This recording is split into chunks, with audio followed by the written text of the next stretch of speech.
Wonderful. Well, welcome back to our afternoon session. I hope you had a wonderful lunch break. Great time to fill up on some calories and some sugar, some caffeine, perhaps speak to a few of the speakers. I even saw a few people lining up to get books signed by David Hutchings, brave people. By the way, anyone who bought Dave's book, he forgot to mention there's a free cuddly unicorn for everyone who bought it. Do go and talk to him afterwards. If you didn't get your free unicorn, you should go and complain.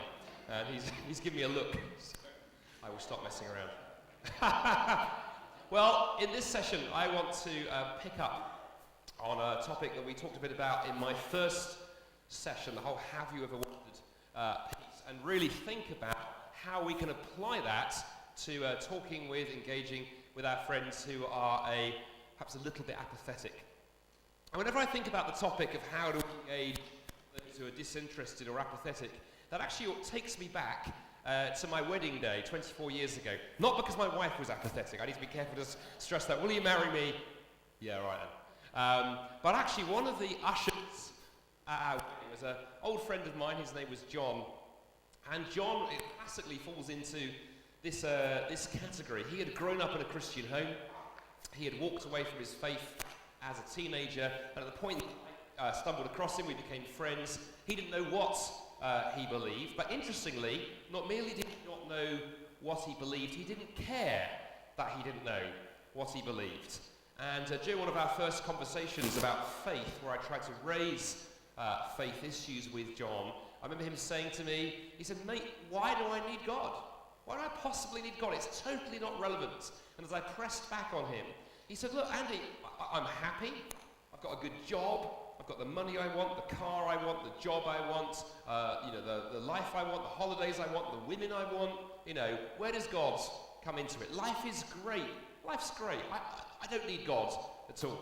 And round in circles we went. So how do we reach someone like John?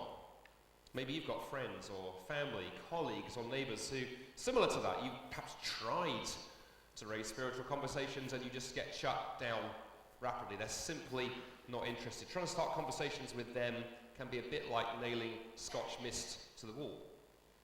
Well, in my last session, I introduced you 3 questions. The what do you mean by that question, where we pick up on something perhaps a sceptical friend has said and try and press into defining terms a bit. The why do you think that question, when a sceptical friend makes a statement and you gently and in a friendly way just ask them to give you reasons. And then the "have you ever wondered" question, which is really helpful when it comes to reaching the disinterested. And to show you a bit more about why I think it can be helpful, let me look at a dialogue that took place, public dialogue that took place a couple of years ago between 2 people who are sort of pretty much, famously disinterested in the whole God question. So the premier Unbelievable show, which some of you maybe have come across that show, hosted by a friend of mine called Justin Bright, brings together people of different faith backgrounds to debate and dialogue. He had on the right the Canadian psychologist Jordan Peterson, who is famously vague on the question of whether or not he believes in God. He refuses to be nailed down on that question. And on the left, the lady there, that is Susan Blackmore, who's a British psychologist and a broadcaster, committed atheist, although if you pushed Susan, she would say she just doesn't care about the God question. She sees no point in religious faith. Technically, she would say I'm an atheist, but, the question doesn't interest me. Well, in the middle of their dialogue that Justin moderated, Susan said something quite intriguing. Let me read you what she said. Susan said, "In recent years, I've been in the habit of waking up in the morning, even if it's raining in January in England, looking out the window and saying, 'Wow.' And it's a feeling of gratitude. Not gratitude towards God or anybody or anything, just free floating gratitude." She then expanded on that statement a minute or so later, and she said, "This morning, for example, I looked out of the window and it was so green. We've had frost, it's been white the last few days, but it was green this morning, and I felt gratitude to the universe, if you like. It's not really God, because he's not a creator. It's not anything I can pray to, though." Now, there's an obvious question here. Some of you are probably looking at that and thinking, there's an obvious question there. And Jordan asked the obvious question. he asked her, he said, so why feel gratitude towards it then? Pretty good question. Susan's answer was somewhat unspectacular. I don't know. And she sort of nervously changed the subject. So I think what Susan Blackmore was struggling with in that dialogue is that gratitude is closely linked to wonder. It's closely linked to wonder. And if one desires to live in a universe where science can explain everything, where the supernatural is denied, and where all that exists consists of atoms and particles and molecules and whatnot, then gratitude doesn't really fit. But despite that, despite Susan saying, I want to live in that universe, when she throws back the curtains and flings open the window and looks out into the garden, her natural reaction at the beauty of the world is to say, wow. Indeed, as somebody once remarked years ago, the greatest problem for many people is not that they have nothing to be thankful for, but no one to be thankful to. So how does Susan Blackmore's little interaction there with gardens and gratitude and wonder and whatnot, how does that help us when it comes to evangelism? Well, let's find out a bit more about how we can use this by borrowing an illustration from C.S. Lewis. In fact, I actually want to borrow C.S. Lewis's garden shed. So here we are. Actually, that, I have to be honest to you, that is not actually C.S. Lewis's garden shed. His would probably have rotted away and decayed by now, and also sort of be stained with tobacco smoke. But that is a garden shed. And C.S. Lewis once wrote, I think in the late 1940s, early 1950s, he wrote a little essay called A Meditation in a Tool Shed. And Lewis said, imagine that you're standing inside a garden shed on a sunny day, and you're inside the shed, and the door is shut, and there are no windows. So you're there in the dark. But there's a crack in the doorway. There's a crack in the doorway. And through this crack in the doorway comes this beam of light into the darkness of the garden shed. And Lewis says, we could do, a number of things with that beam of light piercing its way into the garden shed. First thing you could do is you could look at it. You could look at the beam of light and go, gosh, that's quite pretty. Look at the way the sunlight strikes the dust in the air, isn't it pretty? We might take a photograph of it, paint a picture. If you're a poet, you might write a poem. You could find something to rhyme with sunbeam in a hurry. And you might just appreciate the beauty. You might just look at the beam. Lewis said, well, that's okay as far as it goes. Or, the next thing you might do is, if you were of a materialistic persuasion, you might look through the beam. You might go, well, we say pretty, but all it is, photons bouncing off particles in the air and then striking the chemical receptors in the back of my eye and triggering chemical pathways to the brain, causing me to respond a certain way. You could look through it, says Lewis. You could explain the whole thing away. In fact, there's one of my favourite writers is a philosopher and a literary professor called Anthony Ezelin. And Anthony plays with this in a book he wrote a few years ago called 10 Ways to Spoil the Imagination of a Child. It's a kind of screwtape letters for education. If you know Lewis's work and you know the screwtape letters, Anthony sort of done the same thing with education, had a bit of fun with it. And in that book he makes this comment. He says, for a committed atheist, it is best to keep the word only ready in your arsenal at all times. The flame of the sky at sunset is only the part of the spectrum that penetrates the atmosphere at that angle. It is only something or other material that scientists know all about, or at least somebody knows all about them in important places. Beauty is only a neurological tic or only a personal opinion. And that, said Lewis, would be what Anthony's describing there would be looking through the experience. But, said Lewis, there's a third thing you can do with that sunbeam. You could, rather than merely look at it or look through it, you could step into the sunbeam, you could align your eye with it, look up and along it, and then your eye would take you, as it were, along the beam, through the crack, and there, in the distance, 90-odd million miles away, you would see the sun, the source of the light and the sunbeam itself. What Lewis was getting at is there are a whole range of experiences we have as human beings that we could just look at. We can go, gratitude, isn't it lovely? We can explain away. We go, gratitude, just a chemical reaction. Or we might go, okay, what's the source of this? Where do we get to if we look along the experience? An interesting question, right? Where might Susan Blackmore have ended up if we could have persuaded her to look along the experience of gratitude. If gratitude is, as it were, a beam of light piercing into the darkness of our everyday mundane existence, where does it originate? If the sun is at the back of the sunbeam in the shed, what's the source that lies behind something like gratitude? And this is where the wondering question is remarkably helpful and very powerful, because it equips us to take things that really matter to our friends and get them thinking about their source. So for example, my friend John, who I mentioned at the start, where things became slightly more productive in our conversations was when I noticed he had an Amnesty International sticker on the back of his Honda. And I remember sort of saying, well, where's that come from? Why are you passionate about human rights?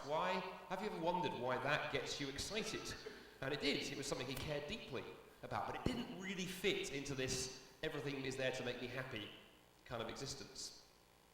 And so for your friends who are disinterested, it is my thesis that no matter what our friends who are apathetic and disinterested say they believe or don't believe about spirituality and God and religion, even the most dyed-in-the-wool secular ones among them care deeply about things like justice and beauty and gratitude and meaning and human rights and truth and love, free will and so on and so forth.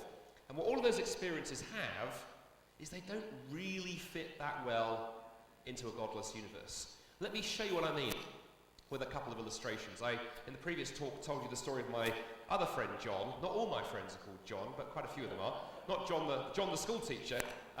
Told you his story of using human rights and wandering questions in a classroom.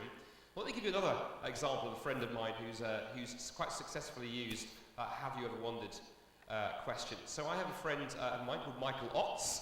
Michael occasionally speaks for us at SOLAS events. He's written a brilliant book that's there on the SOLAS table out there. And on one occasion, Michael was on a university campus hanging out, and he got talking to a student there who I think had sort of been dragged along to a talk that Michael was doing. And the student, I think a bit terrified, he'd suddenly bumped into a Christian, tried to dismiss Michael by saying, I'm not into God. I'm not into God. That was the way he tried to just close the door.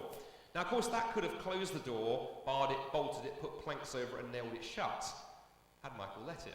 But Michael looks at this student and said, oh, you're not into God? Fair enough. What are you into? What are you into? And the student thought for a moment, and he said, I'm into love. I'm into love. Sounds wonderful. We haven't really moved on since the 1960s, have we? I'm into love, the student said. So Michael said, oh, that's great. What do you think love is? What do you think love is? He used the what do you that question. What do you think love means? And the student thought for a moment and said, I guess I'm not really sure, actually. He's like, that's an interesting question. Then Michael said, so do I take it that you're an atheist? You're not into God, so if you had to pin yourself down, you'd probably go for that kind of label. And the student went, yeah, I think probably I am.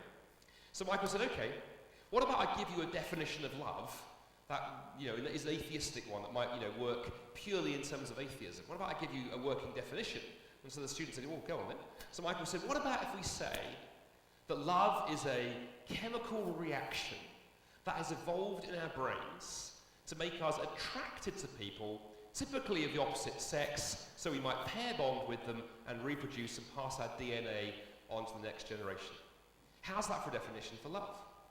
And the student paused for a moment and said, do you know, that's quite interesting. Well, it turned out he had his girlfriend with him. His girlfriend pipes up at this point and goes, what do you mean it's quite interesting? Is that what you think love is? And this quite fascinating discussion ensued, and then the student that Michael was speaking to backpedaled and went, well, no, probably not, actually, probably not. No, that doesn't sound quite right. And then Michael was able to say, look, have you ever wondered why you think love is so important? And have you also wondered why that very atheistic definition I gave, why doesn't that satisfy? Why is it that you instinctively recognize that there's something wrong with that? And then he went on to say, I just wonder if there is a God behind the universe, a God who is a God of love, who created us with the intention that we would learn to love him and love each other, if that might just possibly give a better framework for understanding love than atheism. Have you ever wondered? That became quite a fruitful conversation through that kind of wandering exercise. And what Michael was doing was encouraging his student friend, his new friend, to look along the sunbeam. Don't just go, love, isn't it great? where does it point? You can do this with other topics as well. Beauty is an interesting thing to think about. I love hiking and climbing in the mountains. One of the things that first drew me to Scotland 6 years ago, and one of the things that drew me to Wiltshire when we moved 4 months ago. We haven't yet found the mountains down there, but I'm sure they're behind a haystack somewhere. But I love the mountains, very seriously. I love hiking and climbing in the mountains. And I found the topic of beauty often comes up. If you're standing on a summit, looking at some spectacular view, and you're chatting to the other people who have dragged themselves up through the mud and the rain and the whatever, well, not the rain, there'd be no view, but dragged themselves up to the top. That does raise interesting questions. In fact, I remember a conversation that occurred a few years ago. I was in Washington D.C. in the USA, and I happened to, when I was in that city, I went to visit a friend of mine who is a commissioning editor for National Geographic magazine. And if you know anything about National Geographic, you may be aware of two things. Have you ever read their magazine or watched their TV channel? Firstly, they are committed to beautiful photography. You pick up a copy of National Geographic, you watch one of their documentaries, it is gorgeous. The photographers they have working for them are the absolute top of their game. But they're also a magazine that is deeply committed to the atheistic worldview. Very, very secular magazine. And as we sat eating lunch in the cafeteria at National Geographic, Christian, but also at the same table was a friend of his who is not Christian. In fact, that became very apparent when my friend introduced me to his colleague, and his colleague said, "Oh, what brings you to the city, Andy?" And I said, "Well, I'm here to do a talk at the church this evening." And he made a slightly derogatory comment about religious belief. And I happened to ask, so I asked him, "Well, would you describe yourself as an atheist?" And interesting, his answer, he said, "If I had to." He said, "Religion doesn't really interest me, but if you had to nail me down, if I was ticking boxes on the form, yeah, I'd say atheist." I then said to him, I said, "I find it intriguing that an atheist might choose to work here at National Geographic. I find that quite fascinating." "Well, why? Why does that fascinate you?" He said, puzzled. I said, "Well, isn't this a magazine famed for its love of natural beauty?" I pointed to some of the covers, framed around the cafeteria. I said, "Look at all these photographs that your magazine is famous for."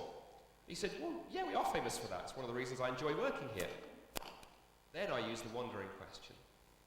I said, "Have you ever wondered about beauty?